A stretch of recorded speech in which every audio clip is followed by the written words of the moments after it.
Good morning from my side too. Welcome to church, especially those of you that are visiting for the first time, or maybe you've even risked coming back for the second time. We are grateful. For those of you that struggle to find a seat, we're sorry. For those of you that struggle to find parking, we're sorry. But we are thrilled that you are with us, and it is truly, sincerely our prayer that far more than just enjoying a brief experience, that there will actually be something life-giving that you experience and that you take away. I believe that God is a personal God, that He's the kindest person you'll ever meet, that He knows you intimately and personally, He knows me intimately and personally, which makes me scared sometimes, and that He loves us deeply. He notices us, He pursues us, He wants us, regardless of whether or not we're pursuing Him, regardless of whether or not we are even open to Him or interested in Him. That is how much I believe He loves us. And Easter is perhaps the greatest example of His love for us. And so on Easter Sunday, there's obviously a strong element of celebration that we get to remember that there is life-giving power in Him, that Jesus didn't only just die in our place, paying the price for our sins, but that He actually conquered death and rose again so that we can also find new life in God. And I do believe that we are all, consciously or unconsciously, pursuing life. We're all consciously or unconsciously pursuing something that we think will give us fulfillment and meaning and purpose and a sense of belonging and a sense of being loved, a sense that we actually matter. And so we all, whether we know it or not, we all have, you can call it a form of religion, you can call it a form of gospel, you can call it a form of good news, but we're all looking for the good life. And I am convinced that because of what Jesus did for us, that we have that accessible to us, and that there is nothing that we can add to it. There is no plan B.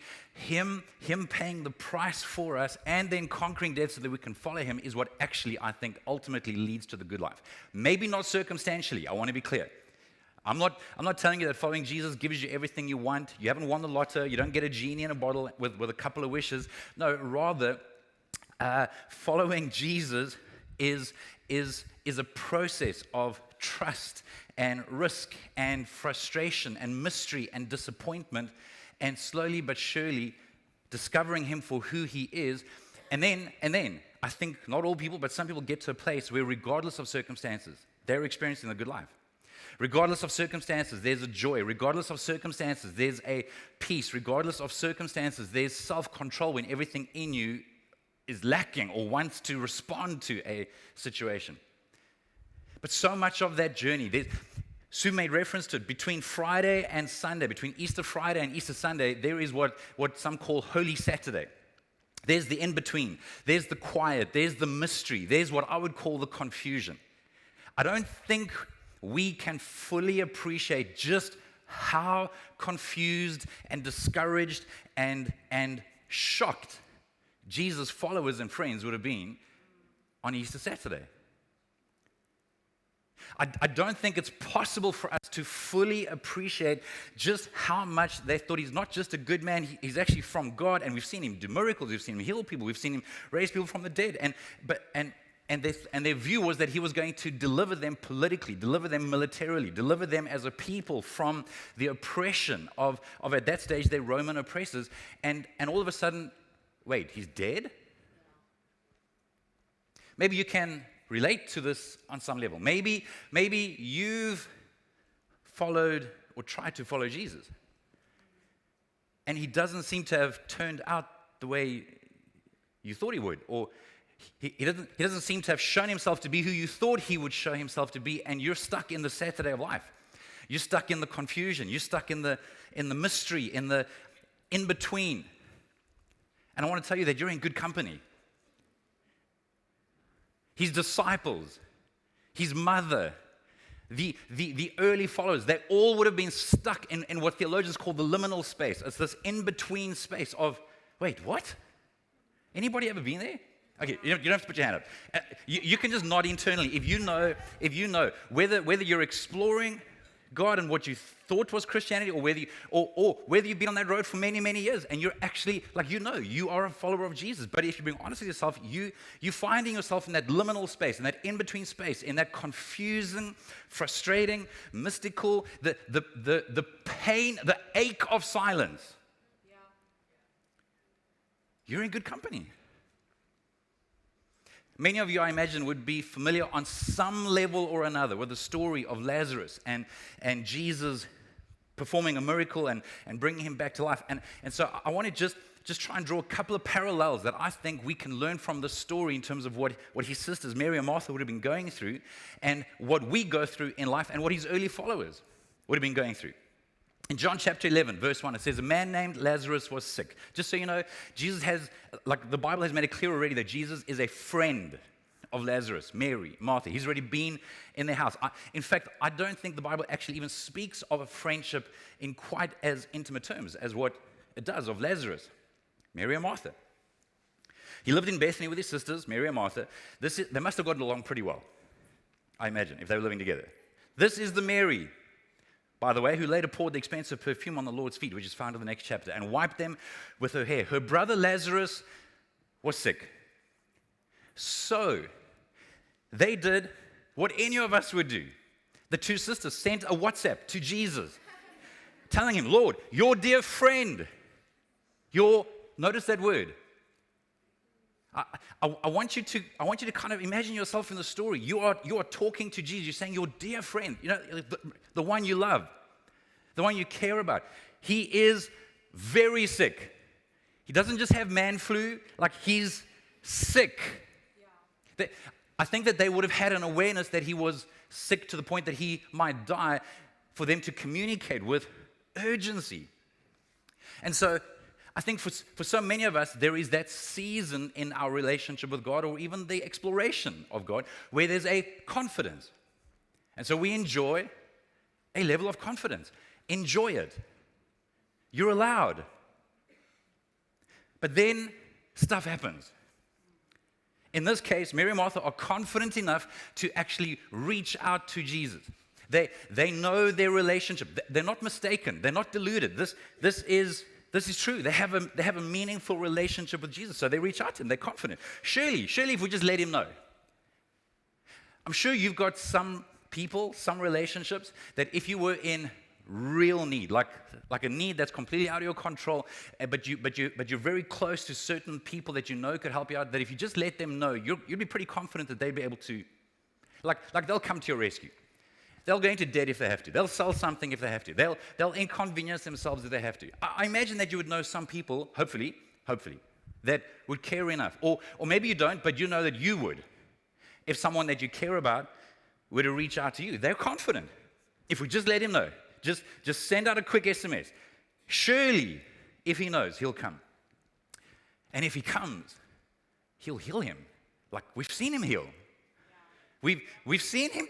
We just need to get the message to Jesus.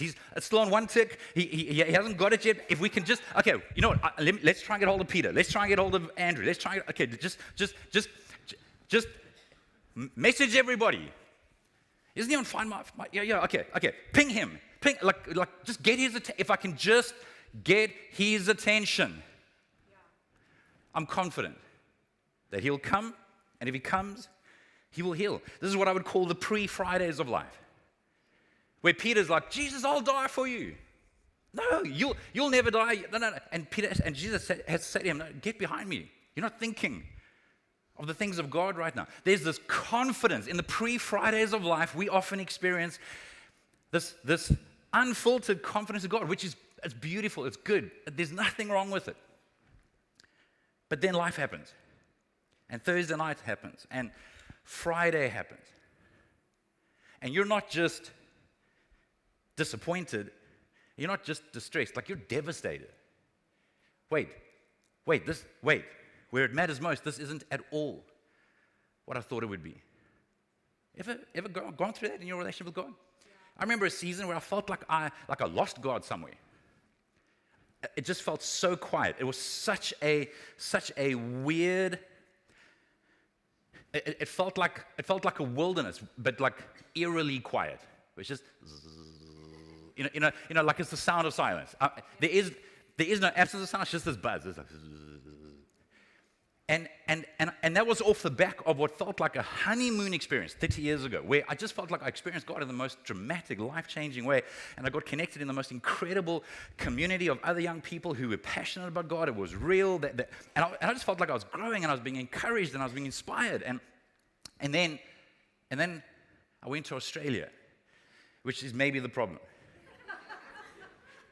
I went to Bible college. So you would think, like it's going to get better. You'd be wrong. I felt like I left God behind in South Africa. It was weird. This was kind of maybe not quite the Friday of life, but it was quite unsettling, to say the least. When you feel like your prayers are bouncing off the ceiling, and where you feel like honoring God, which in the past you felt like you just had to like sow a little seed and whoo, there's this harvest. All of a sudden you feel like you're giving your life and there's nothing. Like, did I get this wrong? Was this all just emotionalism? Again, I would imagine some of you can relate to this. And so we then read about their confusion. In verse 5 it says, and I want you to notice this is perhaps the most important verse in this whole chapter. Although Jesus loved Mary, Martha, and Lazarus, he did. Like, they didn't get it wrong. He loved them. Although he loved Mary, Martha, and Lazarus, he stayed where he was for the next 2 days. We'd be praying for prayers of forgiveness and release over most of us if we felt like, wait, he loves me, but he leaves me? And those of you that are familiar with the story, if you carry on reading, there's just way too many verses for me to put it all up on the screen. But if you read John chapter 11, Jesus explains to his disciples that it's actually good. It's going to be better. It's going to bring glory to God. In fact, you're going to see the glory of the Son of God if we don't go back right now. So although he loved Mary, Martha, and Lazarus, he stayed where he was. This is what I would call the Saturday of life. So he's not what we thought he was or who he thought. I thought he loved us. I thought wait, what? How is he not rushing to? Uber is still online. Like he can phone a friend. Like how is he not rushing to get to me to solve this problem? And I believe that they were crushed. This confusion would have gone incredibly deep. Some of you, I think, have gone through seasons where it might be painful, but you can kind of see some good that can come out of it. Maybe it's been painful, but you have a sense of reassurance in spite of. But I think arguably the toughest, most painful season to go through is where there's just silence. There's just nothing. There's just this devastating quiet. And whether you're in a relationship with God and disappointed, or whether you're not convinced of God at all, I would argue that all of us would go through these seasons in our lives. So even if you're not sure what you think of God, what you think of Jesus, I think that there'd be seasons in your life where you have a sense of injustice, a sense of yearning, a sense of longing, a sense of it should be better than this, it should be different to this. I think that is something that God has put in us that causes a dissatisfaction, a discontent when we feel like, no, come on. I mean, I know people are messed up and hurt and the world is broken, but it should be better than this. And I think that speaks to an ache, to a yearning for God, actually. But just because we're aching, just because we're yearning, just because we're even asking, doesn't mean that we're not going to go through the Saturdays of life. Or what David in Psalm 23 called the dark valley, the shadow.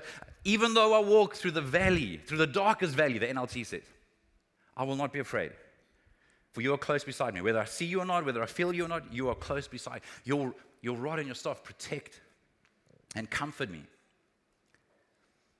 The holy Saturdays of life can be gut-wrenching. They can be shocking. They can even be traumatic on some level. You're not alone. For 4 days, Mary and Martha were left in the quiet. In fact, it would have been longer because we know that he was dead for at least 4 days by the time Jesus got there. So I don't know how long prior to that they had sent out the smoke signal. They sent out the urgent call for him to come. I love how an Indonesian pastor by the name of Florian Simatupang says the following: pop Christianity often skips too quickly over the silence of Holy Saturday. In its eagerness for victory, it offers a faith allergic to grief, ambiguity, which is confusion, and the unresolved. It wants Easter without the tomb. But there was a tomb. There wasn't just a cross and a resurrection. There was a tomb. There was a period of time. There was a Friday afternoon, Friday evening, Saturday, Sunday morning, before what we all, or many of us, would know and believe to be true. There was this Holy Saturday. He goes on to say, yet Holy Saturday is not a filler between Good Friday and Resurrection Sunday. It is a sacred space in the Christian story. The space where Jesus lies dead, at least physically. The disciples are scattered, heaven is quiet, and no one knows what comes next. In that space, we are not invited to understand, but to wait. Pastorally, this moment speaks to everyone who has sat in the space between heartbreak and healing. To everyone waiting for a resurrection that hasn't come yet. To those who live in the already and the not yet. Where hope is deferred and faith feels like holding your breath in the dark. And yet, in that very quiet place, God is at work.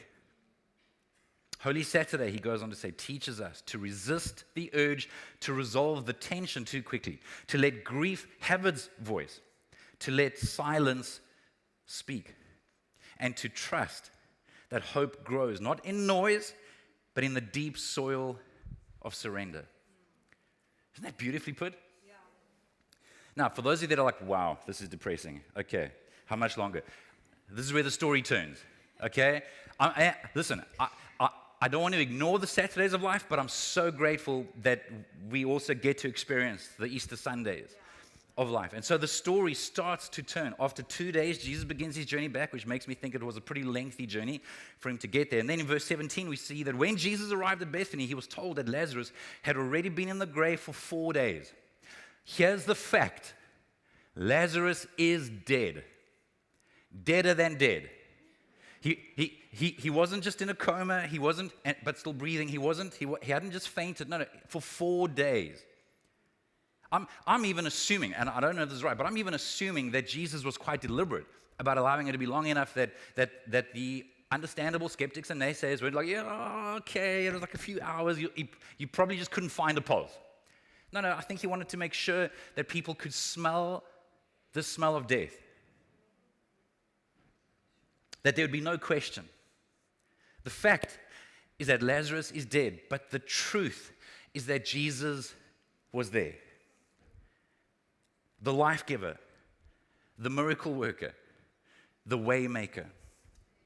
And by the way, he was no more the way maker after day 4 than what he was prior to day 4.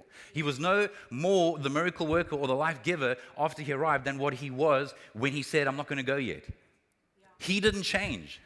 Circumstances changed, facts changed, but the truth remained the same. He was still who he was. And so we go from this confidence to this confusion to where we begin to see a sense of comfort that comes towards Mary and Martha. Verse 20 says, when Martha got word that Jesus was coming, she went to meet him, but Mary stayed in the house. I don't know if that's, I'll be reading into stuff. I don't know if Mary's like whatever, he can come to me. I don't know if she was offended. I don't know if she was just distracted. I don't know. But she stayed in the house at this moment. Martha said to Jesus, Lord, if only you had been here, my brother would not have died. You see, she had enough faith to believe that he could heal him. But actually, she had a little bit more. Verse 22 says, but even now, I know that God will give you whatever you ask. That's a pretty serious level of faith. That's a pretty serious level of confidence in spite of confusion. And so there's a bit more to the story, but to kind of speed things up a little bit, Jesus goes to the grave. He's called for Mary. Mary comes out. Mary says some similar things, and he leads them. He leads his followers. He leads the crowds that have come to mourn and grieve with him to the grave. And then there's this moment that we can only imagine. I mean, I appreciate how the Chosen have tried to depict this.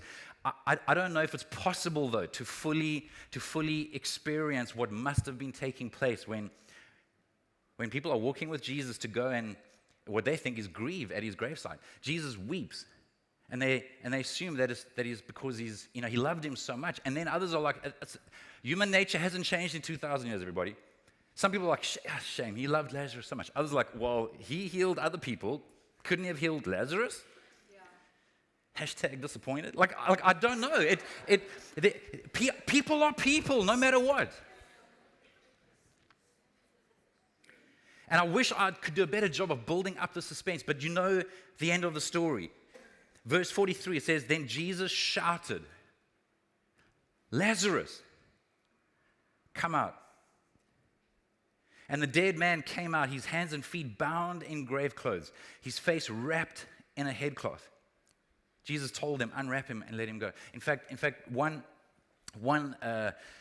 commentator observed that it was very possible that Lazarus would have had to hop out of the grave because of him being wrapped in. He wasn't going to be doing like a swagger. Chances are he was hopping out of the grave because he's wrapped up. If he's been dead for 4 days and his sisters are warning Jesus not to remove the stone because he's going to be stinking, he's going to be smelling. There's the smell of decomposition and death. I don't think that would have just gone. I think that there would have still been the smell of death on Lazarus. And what stands out to me is that even though Jesus has breathed life into him, even though he has called him out of the tomb, he still needs people to unwrap him. And Lazarus would have had a choice as to how he would have gone on to live that day and the next day and the next day. Jesus did what only he could do. He spoke life. He called him out. Then Lazarus needed other people to do what he couldn't do, which was to unwrap him. And I'm guessing he would have needed a really good bath. A really, really good bath. And then he would have had a choice as to how he was going to live. But he called him by name. Some people have tried to suggest reasons like maybe if he hadn't named him by name, everyone else would have come back to life. I don't know what the story is, but I can tell you this, that he called him by name. And I am convinced to my core that he calls you by name. Yeah. That he knows your name. In fact, is not. Very few people will ever experience a shout like he would have shouted out at Lazarus, but there would be this sense, this impression, this whisper that he's paying attention to me. He's calling you by name. Do you hear it? When Adam and Eve sinned, they didn't go looking for God. God went looking for them. He called them by name. Adam, Eve, where are you? Not because God's radar had broken. He knew where they were. He was calling them for their sake. Yeah. When Abraham tried to run ahead of God's plan and created an Ishmael, God called him by name. When Cain killed Abel, he called him by name. When Moses prematurely tried to rescue the Israelites by murdering an Egyptian and realized this isn't God's plan, and he disappeared for 40 years, God calls him by name. Yeah. He called Jonah by name when he refused to go and relay God's message to the Ninevites. He called David by name when he anointed him as king, and he called him by name when he sent the prophet Nathan to go and warn him about what he's done and what the consequences are for committing adultery and arranging for the murder of Uriah. He calls him by name. He called Paul, the apostle, on the road to Damascus. He was still called Saul at this stage, who was literally going around persecuting Christians. Jesus called him by name. He calls Simon and Andrew, says, come and follow me. James and John, come and follow me. Matthew, leave your tax collection booth, come and follow me. Simon the terrorist, known as the Zealot, but effectively he was a terrorist. Come, follow me. And he continues to call to us by name. Can you hear it? Can you sense God, maybe similar to Lazarus, depending on where you are in your journey, where you are in your stage of life? Can you sense God saying, I want to breathe new life into you? Yeah, but I'm actually pretty comfortable right now. I haven't had this much sleep in a long, long time. Yeah, but I'm calling you. Yeah, but if you call me, I've got to hop, and that's going to be embarrassing, and I prefer the swagger. He's like, I'm calling you. Yeah, but Jesus, if I come out right now, and people smell me, this is actually quite humiliating. Yeah, but I'm calling you. Yeah, but Jesus, I can't even like pick myself up. I can't do anything. I can't unwrap myself. Yeah, I know. I'm calling you. Jesus calls us by name. And so I think that Mary and Martha went from confidence to confusion to being some level of crushed, then towards a level of kind of hope. And I think at this stage, they're back to confidence again. But it's a very different confidence. You see, in the past, there would have been confidence in a little bit of a vacuum. And there would have been a confidence because the circumstances have been pretty good. Hey, I'm tight with Jesus. Like, hello, who's your best friend? Now there's a confidence in spite of the confusion. Now there's a confidence in spite of pain. Now there's a confidence in spite of mystery. Now there's a confidence in spite of not being so sure of what tomorrow might look like and what next month might look like and what next year might look like. You don't know for sure if God's going to give you kids or not. You don't know for sure if you're going to be healed or not. You don't know for sure if you're going to experience the kind of relationship that you've dreamed of or not. But there's a confidence in the confusion. I think that Lazarus would have been different after he came out of the grave. I think Mary and Martha would have had a different confidence after Lazarus came out of the grave. And that's why, quite literally, if you just keep reading on for a few verses, in our modern Bibles, it becomes a new chapter, chapter 12. We then read about how Mary takes a year's worth of her income, her wages. That's the value of the perfume that she takes. Imagine an entire year of whatever it is you earn. And it being a voluntary love offering to Jesus as she pours it over his feet, wiping it with her hair. There is a devotion, there's a love, there's a worship, there's a response, because at first it looked like he wasn't who she had hoped he is, and now it's like, you're so much better than I thought you were. God can give us confidence in the confusion. Practically, what does this look like? And just so that everyone takes a breath and knows we're coming into land, the worship team can come on up. I think practically what this looks like in a post-resurrection Sunday context, in a 21st century context, I think the wisdom, the formula, the strategy is described 2,000 years ago by someone that Jesus called by name, someone who we know as Paul, who is writing from prison. He's very likely he was shackled. Very likely he would have not been able to regulate his temperature the way that he wanted to. We don't know what he was eating. We don't know if he was bleeding. But in this context, he's writing a letter to a group of Jesus followers in Philippians, and he says to them, hey, rejoice. They're like, wait, what? Because Paul had learned to be confident in the confusion. And then he goes on to offer just a little bit of some godly principles as to how we can actually move towards that is real, that is not just fake. Because you can be a Christian and learn to fake joy.